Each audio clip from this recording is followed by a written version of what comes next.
What's up, everyone? Welcome to the November 16th edition of DraftKings Tournament Plays, brought to you by BetMGM. I'm your host, Adam Scherer. You can follow me on Twitter at ShipMyMoney DFS.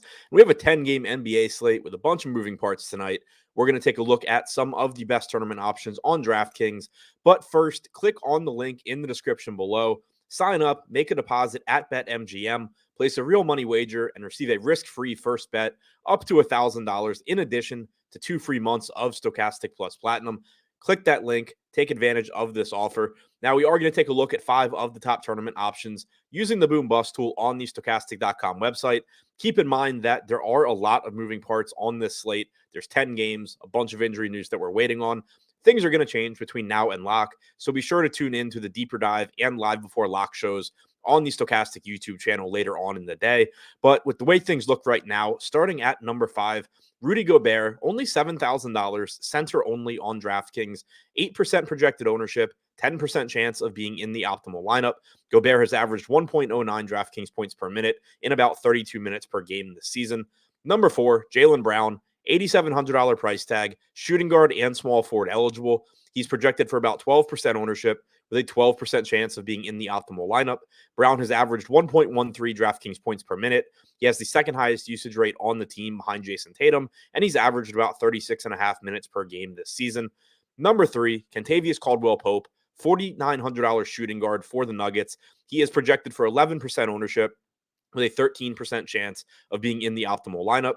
KCP has averaged 0.79 DraftKings points per minute this season. Denver is going to be very shorthanded tonight. Nikola Jokic is out. Bones Highland is out. Aaron Gordon is questionable.